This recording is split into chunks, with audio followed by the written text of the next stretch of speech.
Hello friends, welcome back to चिकित्सा guide. चिकित्सा guide के इस ऑनलाइन प्लेटफॉर्म पर आपका फिर से हार्दिक स्वागत है। चिकित्सा गाइड के इस प्लेटफॉर्म पर हम जनरल मेडिकल प्रैक्टिशनर्स के लिए मुख्य इम्पोर्टेंट चीज़ें लेके आते हैं।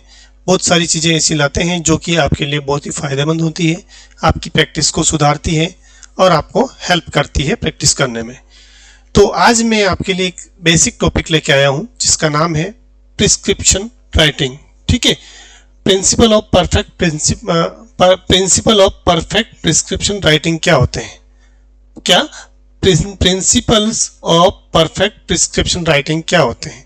प्रिस्क्रिप्शन यानी कि पर्चा जो कि आप लिखते हैं, यानी कि पर्चा जो आप पेशेंट को दवाई लिख के देते हैं, वो पर्चा लिखने के क्या सिद्धांत होते हैं, क्यों ये जरूरी है, क्या पर्पज होता है पर्चा लिखने का, किस तरीके का पर्चा लिखा जाना चाहिए, पर्चे के अंदर क्या क्या चीज़ें होनी चाहिए, और standard order of treatment writing क्या होना चाहिए। पहले इंजेक्शन लिखा जाना चाहिए, बाद में टेबलेट लिखी जानी चाहिए, बाद में सिरप लिखी जानी चाहिए। तो इसका ऑर्डर क्या होना चाहिए, स्टैंडर्ड ऑर्डर क्या होना चाहिए, इस बारे में हम आज डिटेल में बात करेंगे। ठीक है, तो प्रिस्क्रिप्शन राइटिंग के प्रिंसिपल्स क्या होते हैं, इस बारे में हम आज डिटेल में पढ़ेंगे। बढ़ते हैं हमारी स्लाइड की तरफ। सबसे पहले हम इंट्रोडक्शन देख लेते हैं। What is prescription. प्रिस्क्रिप्शन क्या है। प्रिस्क्रिप्शन यानी कि जो पर्चा हम लिखते हैं पेशेंट के लिए, जिसके अंदर हम मेडिसिन वगैरह लिखते हैं, वो क्या चीज है। A prescription is a legal medical document written by a registered medical practitioner that instruct a pharmacist to dispense medication to a patient. ठीक है, ये डेफिनेशन हो गई प्रिस्क्रिप्शन की। प्रिस्क्रिप्शन क्या है। प्रिस्क्रिप्शन वह चीज है जिसके अंदर पेशेंट के लिए दवा लिखी जाती है। ठीक है, और वो एक लीगल मेडिकल डॉक्यूमेंट है। ठीक है, क्या है, लीगल मेडिकल डॉक्यूमेंट है। किसके द्वारा लिखा जाता है, रजिस्टर्ड मेडिकल प्रैक्टिशनर के द्वारा लिखा जाता है। ठीक है, दैट इंस्ट्रक्ट, जो क्या इंस्ट्रक्ट करता है, वो इंस्ट्रक्शंस देता है किसको, फार्मासिस्ट को, किसके लिए, मेडिसिन्स डिस्पेंस करने के लिए, मेडिकेशन डिस्पेंस करने के लिए, जो कि पेशेंट के लिए लिखी गई है। ठीक है, तो क्या है, ये एक लीगल मेडिकल डॉक्यूमेंट है जिसके अंदर दवा लिखी जाती है, और ये पर्चा सीधा सीधा फार्मासिस्ट को इंस्ट्रक्ट करता है कि आप ये दवाइयाँ पेशेंट को डिस्पेंस कीजिए।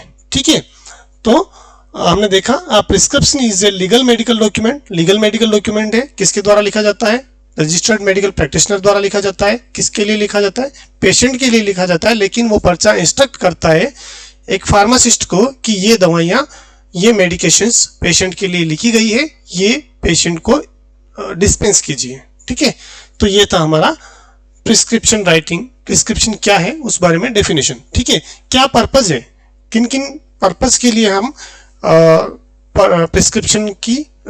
प्रिस्क्रिप्शन को तैयार करते हैं, किन किन पर्पज के लिए हम प्रिस्क्रिप्शन का यूज करते हैं, प्रिस्क्रिप्शन राइटिंग क्यों होती है। ठीक है, पर्पज हम देखें, टू प्रोवाइड करेक्ट ट्रीटमेंट, पर्चे के द्वारा करेक्ट ट्रीटमेंट दिया जाए, इसलिए हम पर्चा लिखते हैं। गाइड फार्मासिस्ट को स्टेप बाय स्टेप गाइड किया जाता है कि ये दवाइयाँ आप दीजिए। एंश्योर पेशेंट सेफ्टी, इसमें पेशेंट की सेफ्टी कैसे है, क्योंकि पर्चा लीगल डॉक्यूमेंट है और लिखा किसके द्वारा जाता है, रजिस्टर्ड मेडिकल प्रैक्टिशनर के द्वारा। तो फार्मासिस्ट जो है बिना रिटर्न प्रिस्क्रिप्शन के कोई मेडिसिन नहीं देता है। जब रिटर्न प्रिस्क्रिप्शन होता है तो मेडिसिन देता है। तो रिटर्न प्रिस्क्रिप्शन लीगल फॉर्मेट है, इसलिए पेशेंट की सेफ्टी इसके अंदर इंश्योर की जाती है। क्योंकि एक रजिस्टर्ड मेडिकल प्रैक्टिशनर लिख रहा है तो उसको लाजमी है कि बहुत सारा नॉलेज है, उसने बहुत सारी पढ़ाई कर रखी है, इसलिए वो लिखते हैं। और जब वो लिखते हैं तो वो सही चीज़ें लिखते हैं। ठीक है, तो यहाँ पर पेशेंट की सेफ्टी रहती है। लीगल डॉक्यूमेंटेशन के लिए ये काम आता है। ठीक है, क्यों, जब भी कोई रजिस्टर्ड मेडिकल प्रैक्टिशनर कोई पर्चा लिख के देता है, मेडिसिन लिख के देता है, तो वो एक लीगल डॉक्यूमेंटेशन बन जाता है और उस पर्चे को लीगल यूज में भी लिया जा सकता है। ठीक है, कहीं ऐसी सिचुएशन आ जाए तो। ठीक बात है, तो ये था पर्पज ऑफ प्रिस्क्रिप्शन राइटिंग। ठीक है, अब हम देखते हैं प्रॉपर प्रिस्क्रिप्शन राइटिंग क्या होती है। प्रॉपर प्रिस्क्रिप्शन राइटिंग क्या होती है। Correct prescription writing is important. Correct prescription writing important है, सही तरीके से पर्चा लिखा जाना इम्पोर्टेंट है। क्यों, क्योंकि प्रिवेंट्स मेडिकेशन एरर। पर्चे पर सही दवाइयाँ लिखी जाएगी तो सही दवाइयाँ ही डिस्पेंस की जाएगी, तो मेडिकेशन एरर यहाँ पर प्रिवेंट होता है। ठीक है, एंश्योर करेक्ट ड्रग यूजेज, पर्चे के ऊपर दवाइयाँ सही तरीके से लिखी जाएगी तो दवाइयों का सही यूज भी होगा। ठीक है, इम्प्रूव्स पेशेंट सेफ्टी, फिर से वही बात, पेशेंट की सेफ्टी यहाँ पर निर्भर करती है, क्योंकि जब डॉक्टर लिखेगा, जब रजिस्टर्ड मेडिकल प्रैक्टिशनर पर्चा लिखेगा तो यहाँ पर पेशेंट की सेफ्टी इंप्रूव होती है। ठीक है, help pharmacist dispense correct medication, ठीक है, ये पर्चा फार्मासिस्ट को हेल्प करता है कि वह सही तरीके से दवा क्या करें, डिस्पेंस करें, सही तरीके से दवा डिस्पेंस करें या फिर सही दवा डिस्पेंस करें। तो इन चीज़ों के लिए हमें प्रॉपर प्रिस्क्रिप्शन राइटिंग जरूरी है। ठीक है, और क्या करता है ये, provides legal protection to doctor, doctor के लिए भी लीगल प्रोटेक्शन है ये, क्योंकि जब डॉक्टर पर्चा लिख के देता है तो डॉक्टर अगर सही तरीके से पर्चा लिख के दे रहा है, डॉक्टर जब सही चीजें उसके ऊपर लिख के दे रहा है, तो कोई भी जब कोई लीगल इश्यू होता है तो वहां पर डॉक्टर की सेफ्टी इंश्योर होती है कि डॉक्टर ने ये चीजें लिख के दी थी या फिर रजिस्टर्ड मेडिकल प्रैक्टिशनर ने ये लिख के दी थी, यहाँ पर ये चीजें सही थी, तो डॉक्टर वहां पे प्रोटेक्ट होते हैं। ठीक बात है, तो ये था प्रॉपर प्रिस्क्रिप्शन राइटिंग क्यों जरूरी है। अब हम देखते हैं स्टैंडर्ड प्रिस्क्रिप्शन क्या होना चाहिए। एक ऐसा प्रिस्क्रिप्शन जो कि स्टैंडर्ड हो, जिसके अंदर क्या क्या चीजें हो कि वो स्टैंडर्ड प्रिस्क्रिप्शन कहलाएगा। ठीक है, स्टैंडर्ड प्रिस्क्रिप्शन क्या होना चाहिए या फिर कैसा होता है। A standard prescription contains the following components, standard prescription के अंदर ये सारी चीजें होनी चाहिए जो कि मैं आपको अब बताने जा रहा हूँ। एक प्रिस्क्रिप्शन के अंदर डॉक्टर की डिटेल होनी चाहिए, डेट लिखी हुई होनी चाहिए जिस दिन पर्चा लिखा गया है, पेशेंट की इंफॉर्मेशन पूरी होनी चाहिए। ठीक है, सुप्रिस्क्रिप्शन होना चाहिए, आरएक्स जिसके अंदर लिखा होता है, ड्रग का नेम लिखा होना चाहिए, ड्रग की डोज लिखी होनी चाहिए, रूट ऑफ एडमिनिस्ट्रेशन लिखा होना चाहिए, फ्रीक्वेंसी लिखी होनी चाहिए, ड्यूरेशन ऑफ ट्रीटमेंट लिखा होना चाहिए और स्पेशल इंस्ट्रक्शन भी लिखे होने चाहिए, और डॉक्टर का सिग्नेचर सबसे इंपॉर्टेंट है। समझते हैं इन चीजों को। एक स्टैंडर्ड प्रिस्क्रिप्शन कैसा होना चाहिए, एक स्टैंडर्ड प्रिस्क्रिप्शन के अंदर क्या क्या चीजें होनी चाहिए। डॉक्टर की डिटेल होनी चाहिए। ठीक है, सबसे पहले क्या होनी चाहिए, डॉक्टर की डिटेल होनी चाहिए, डॉक्टर का नाम,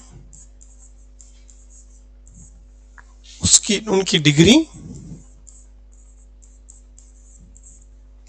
ठीक है, ये यहां पर होनी चाहिए। ठीक है, और डेट जिस दिन पर्चा लिखा गया उस दिन की तारीख लिखी होनी चाहिए।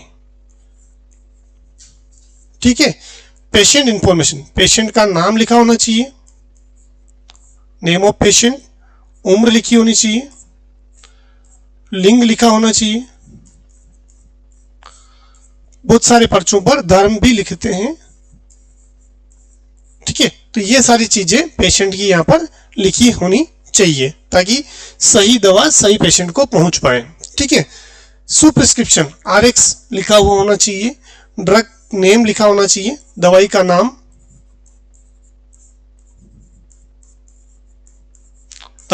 लिखा होना चाहिए, दवाई की मात्रा कितनी देनी है ये लिखा होना चाहिए। ठीक है, रूट ऑफ एडमिनिस्ट्रेशन लिखा होना चाहिए, किस मार्ग से दवा दी जाएगी वो लिखा होना चाहिए।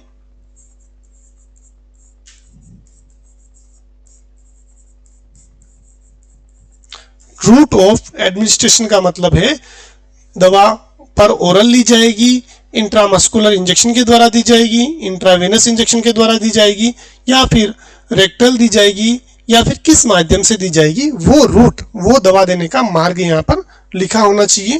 फ्रीक्वेंसी लिखी होनी चाहिए कि दिन में कितनी बार देनी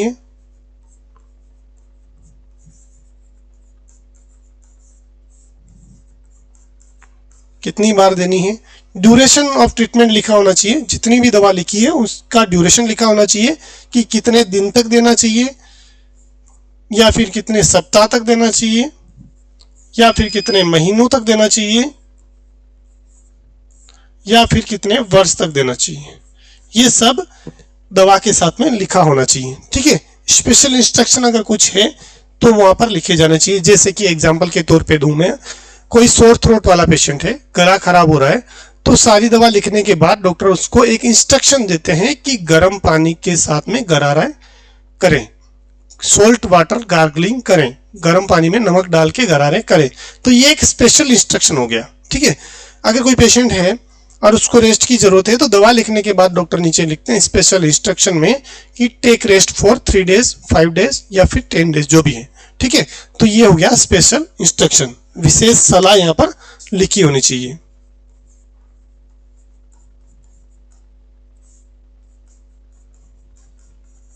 ठीक है, और अंत में डॉक्टर के सिग्नेचर होने चाहिए। डॉक्टर के क्या होना चाहिए? हस्ताक्षर होने चाहिए। यहां पर जिम्मेदारी बन जाती है कि इन डॉक्टर ने लिखा है और इन्होंने साइन भी किया है। ठीक बात है। तो एक स्टैंडर्ड प्रिस्क्रिप्शन के अंदर क्या क्या चीजें होनी चाहिए? डॉक्टर का नाम, डिग्री लिखी होनी चाहिए, तारीख लिखी होनी चाहिए जिस दिन पर्चा लिखा गया है, पेशेंट की का नाम, उम्र, लिंग और धर्म लिखा होना चाहिए, सुप्रिस्क्रिप्शन जिसके अंदर RX लिखा होना चाहिए, ड्रग का नाम, दवाई का नाम लिखा होना चाहिए, दवाई की मात्रा लिखी होनी चाहिए, दवा देने का मार्ग लिखा होना चाहिए, दवा दिन में कितनी बार देनी है वो लिखा होना चाहिए, दवा कितने दिन तक देनी है, सप्ताह तक देनी है, महीनों तक देनी है, वर्षों तक देनी है वो लिखा होना चाहिए, स्पेशल इंस्ट्रक्शन अगर कुछ है तो वो लिखा होना चाहिए, और फिर डॉक्टर के साइन यहाँ पर होने चाहिए या फिर डॉक्टर के हस्ताक्षर यहाँ पर होने चाहिए। ठीक बात है। तो ये था हमारा स्टैंडर्ड प्रिस्क्रिप्शन, जो होना चाहिए वो इस तरीके का होना चाहिए, जिसके अंदर ये सारी चीजें होनी चाहिए। ठीक बात है। तो अब हम देखते हैं sample prescription format. Sample prescription format कैसा होना चाहिए? एक सैंपल प्रिस्क्रिप्शन बताता हूं मैं आपको। एग्जाम्पल के तौर पे 12 तारीख को कोई पेशेंट आया था, 12/3/2026 को, ठीक है। तो तारीख लिख दी, पेशेंट का नाम लिख दिया रमेश कुमार, पेशेंट की उम्र लिख दी, ठीक है, और फिर सुप्रिस्क्रिप्शन लिख दिया। अब दवा लिखी जा रही है। दवा के अंदर दवा लिखी है इन्होंने टेबलेट पैरासीटामोल 500 मिलीग्राम, ठीक है। एक टेबलेट TDS फॉर 5 डेज, ठीक है। आप समझिए इस बात को। टेबलेट, दवा का नाम, ठीक है, किस फॉर्म में दवा है, कौन सी दवा है, कितने मिलीग्राम है, कितनी डोज है मतलब, और कितनी फ्रीक्वेंसी है, एक टेबलेट दिन में 3 बार, और ड्यूरेशन क्या है 5 दिन तक, ठीक है। तो ये सब इसके अंदर लिखा हुआ है। दूसरी दवा हम देखते हैं, कैप्सूल अमोक्सिसिलिन 500 मिलीग्राम, एक कैप्सूल सुबह शाम, 1 कैप्सूल BD यानी कि सुबह शाम फॉर 5 डेज। यहाँ पर दवा का नाम लिखा है, दवा किस फॉर्म में है वो लिखा है, दवा का नाम लिखा है, मात्रा लिखी है, और कितनी फ्रीक्वेंसी में देनी है वो लिखी है, और कितने ड्यूरेशन तक देनी है वो लिखी है। ठीक बात है। फिर इन्होंने स्पेशल इंस्ट्रक्शन लिखा है, advice take medicine after food, दवाइयाँ खाना खाने के बाद लें, भूखे पेट ना लें, ठीक है। तो ये उन्होंने स्पेशल इंस्ट्रक्शन लिख दिया। सबसे नीचे उन्होंने अपना नाम और हस्ताक्षर लिख दिया। डॉक्टर का नाम चाहिए होता है तो डॉक्टर का नाम लिखा doctor Rajesh Sharma, MBBS MD लिख दिया, रजिस्ट्रेशन नंबर लिख दिया, और यहाँ पर उनके हस्ताक्षर हो जाएंगे, ठीक है। तो ये था हमारा सैंपल प्रिस्क्रिप्शन। इस टाइप का प्रिस्क्रिप्शन होना चाहिए जो कि कंप्लीट प्रिस्क्रिप्शन दिखाता है, ठीक है। अब हम देखते हैं कॉमन प्रिस्क्रिप्शन एरर। जब हम पर्चा लिखते हैं, जब जनरल मेडिकल प्रैक्टिशनर या फिर रजिस्टर्ड मेडिकल प्रैक्टिशनर पर्चा लिखते हैं, तो क्या क्या गलतियां हैं जो पर्चे के अंदर रह जाती है, जो कि कॉमनली रहती है, उनके बारे में बात करते हैं कि उन एरर को हम जान लें तो वो एरर हम ना करें, ठीक है, वैसी गलतियां हम ना करें। तो ध्यान में रखने योग्य बात है कि कॉमन प्रिस्क्रिप्शन एरर क्या क्या होते हैं। ठीक बात है।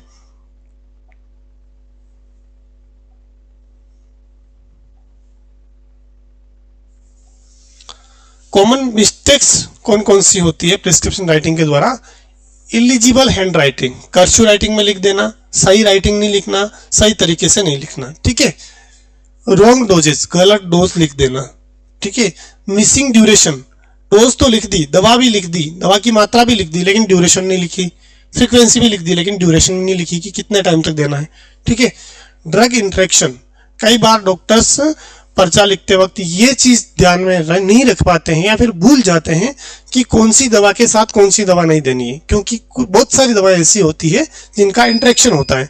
2 दवाइयां अगर एक साथ दे दी गई तो वहां पर ड्रग इंटरेक्शन हो सकता है और पेशेंट को नुकसान हो सकता है।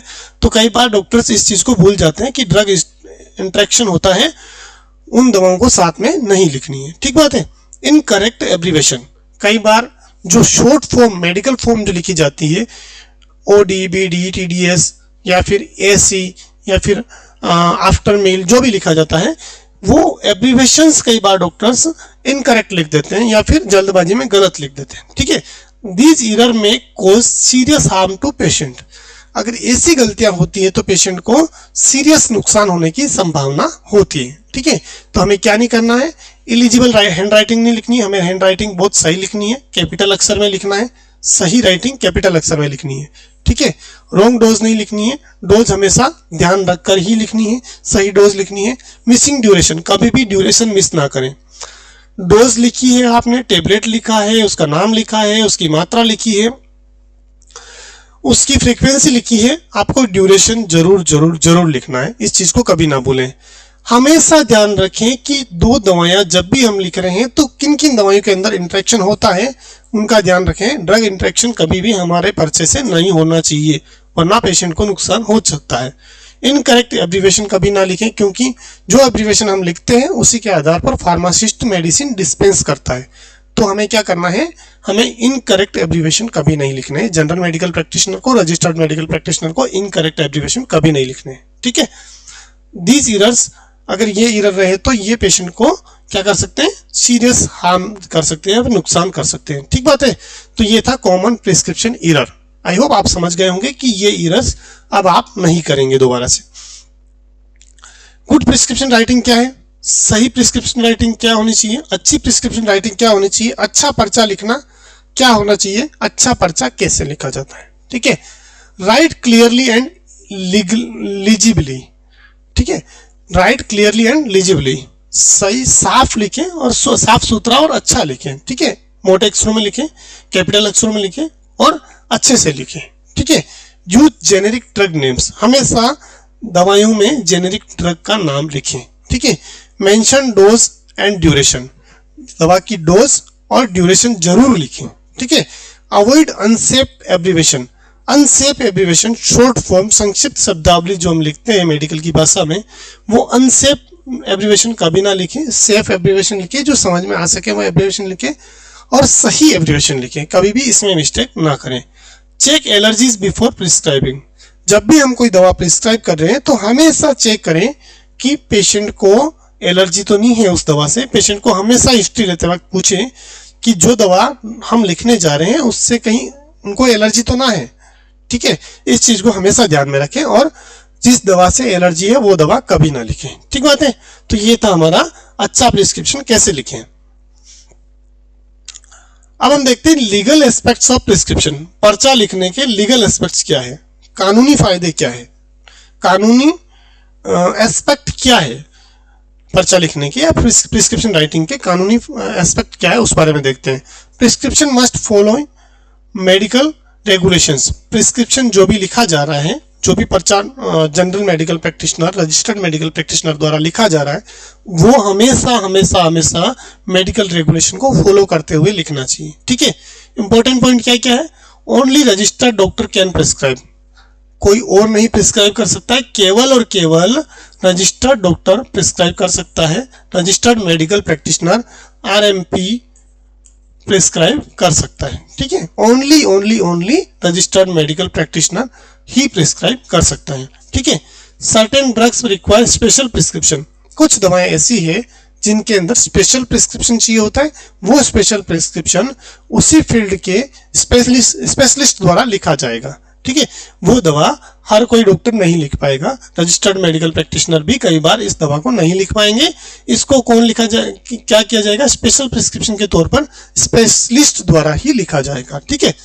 कंट्रोल ड्रग रिक्वायर डॉक्यूमेंटेशन, कुछ दवाएं ऐसी है जो भारत सरकार द्वारा कंट्रोल कर रखी है या फिर हमारे राज्य सरकार द्वारा कंट्रोल कर रखी है, तो उन कंट्रोल्ड ड्रग में का डॉक्यूमेंटेशन जरूरी होता है। उन कंट्रोल ड्रग का क्या होता है, डॉक्यूमेंटेशन जरूरी होता है, उनकी कागजी कार्रवाई जरूरी होती है, ठीक है। तो इन चीजों को हमेशा ध्यान में रखना चाहिए। Legal aspect of prescription, prescription के लीगल एस्पेक्ट हमेशा ध्यान रखें, उन्हीं को फॉलो करें तो आप लीगली सेफ रहेंगे। पर्चा प्रिस्क्राइब करते हैं, अगर वो इन लीगल एस्पेक्ट्स का पूरा पूरा ध्यान रखे तो वो अपने आप को प्रोटेक्ट कर पाएंगे, ठीक बात है। तो ये था हमारा लीगल एस्पेक्ट ऑफ प्रिस्क्रिप्शन। अब हम देखेंगे स्टैंडर्ड ऑर्डर ऑफ मेडिसिन क्या होता है। स्टैंडर्ड ऑर्डर ऑफ मेडिसिन क्या होता है, हम देखते हैं ना कई बार कि डॉक्टर ने पहले इंजेक्शन लिख दिया है पहले इंजेक्शन लिख दिया है, बाद में टेबलेट लिखी है और बाद में सिरप लिखी है। ऐसा क्यों नहीं किया कि पहले सिरप लिख दी, फिर टेबलेट लिख दी और फिर इंजेक्शन लिख दिया? ऐसा नहीं होता है। पर्चा लिखने का जो स्टैंडर्ड ऑर्डर होता है वो इस तरीके से होता है, जो कि मैं आपको डिटेल में बताने जा रहा हूँ। सबसे पहले लिखा जाता है इंजेक्शन पेरेंटेरल, ठीक है। पेरेंटेरल दवा सबसे पहले लिखी जाती है, उसके बाद लिखी जाती है ओरल सॉलिड दवा, उसके बाद लिखी जाती है लिक्विड ओरल, ठीक है। और उसके बाद में लिखी जाती है टॉपिकल प्रिपरेशंस, उसके बाद में लिखा जाता है इनहेलर या नेबुलाइजर ड्रग, और उसके बाद में लिखा जाता है स्पेशल फॉर्म्स, जैसे कि सेचेट हो गया, पाउडर हो गया, सपोजिटरी हो गया, फिर विटामिन हो गया, ठीक है। तो इनको अपन पढ़ते हैं डिटेल में। समझ में आया? स्टैंडर्ड ऑर्डर ऑफ मेडिकेशन क्या है, स्टैंडर्ड ऑर्डर ऑफ मेडिसिन क्या है? सबसे पहले लिखा जाता है इंजेक्शन, यानी कि पेरेंटल रूट से जो दवा देनी है वो सबसे पहले लिखी जाती है।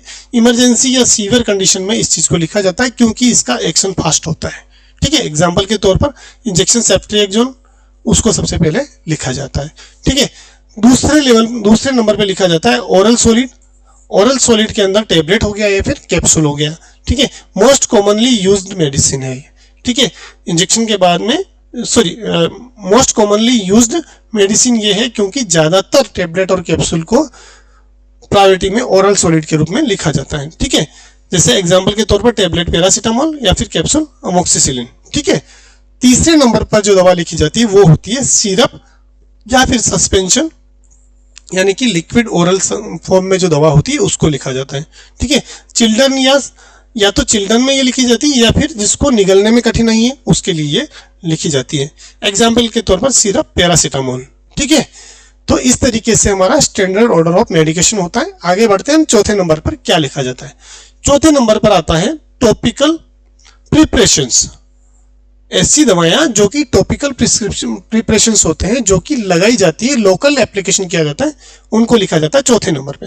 लोकल एप्लीकेशन के लिए इसको हम लिखते हैं जैसे कि ऑइंटमेंट हो गया, क्रीम हो गया, लोशन हो गया, जेल हो गया, या फिर आई एंड ईयर ड्रॉप्स हो गई, ठीक बात है।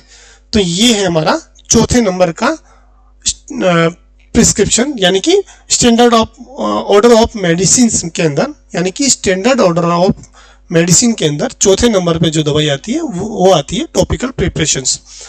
पांचवा नंबर आता है इनहेलर या फिर नेबुलाइजर ड्रग्स का, जिसके अंदर रेस्पिरेटरी डिजीज के अंदर इसको हम यूज करते हैं।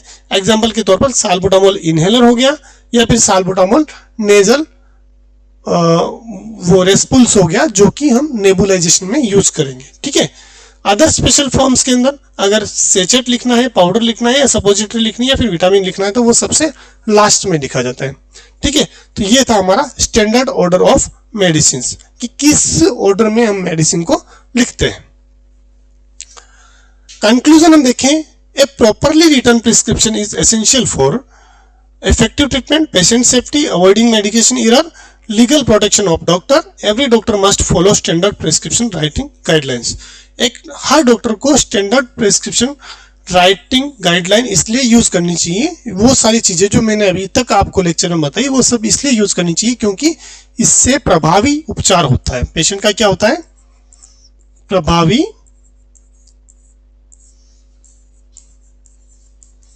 उपचार संभव होता है, ठीक है। पेशेंट की सेफ्टी होती है हमेशा, मरीज की सुरक्षा इसके अंदर होती है हमेशा, ठीक है। यहां पर दवाई देने के एरर्स जो है, गलतियां जो है वो बिल्कुल कम हो जाती है, गलतियां कम होती है, ठीक है।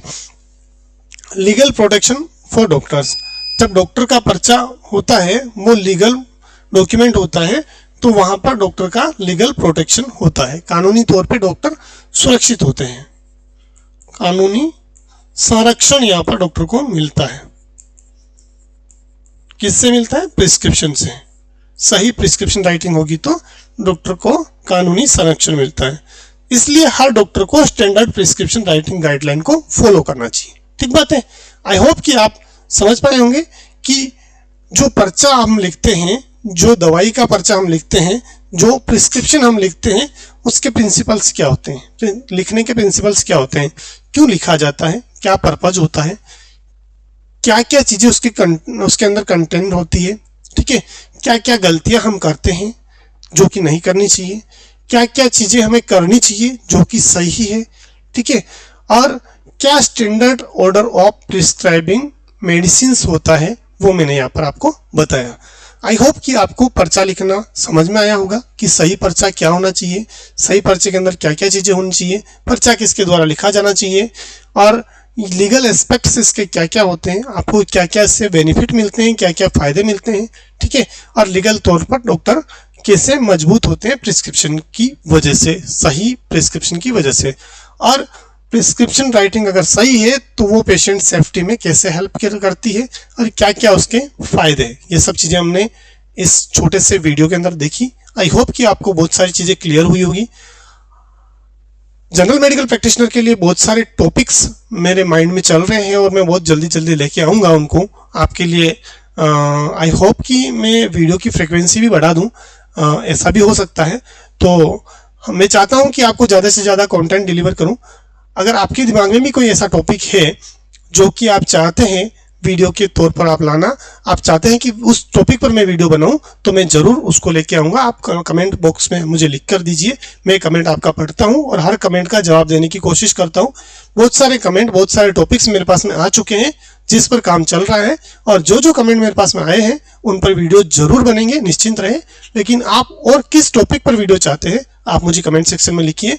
अगर आपको वीडियो अच्छा लगा तो लाइक कीजिए, चैनल को अभी तक सब्सक्राइब नहीं किया तो सब्सक्राइब कीजिए और वीडियो को सबके साथ शेयर कीजिए, ताकि ये लीगल एस्पेक्ट के तौर पर एक जनरल मेडिकल प्रैक्टिशनर को कैसे हेल्प करता है पर्चा लिखना, सही पर्चा कैसे लिखते हैं, और पर्चे के अंदर क्या क्या चीज़ें होनी चाहिए, क्या एरर्स है जो हमें नहीं करना चाहिए, क्या अच्छी चीज़ें हैं जो हमें करनी चाहिए, वो सब चीज़ें आपको समझ में आएगी, आपके फ्रेंड सर्कल को भी समझ में आएगी। आई होप कि ये वीडियो आपके लिए हेल्पफुल रहा होगा।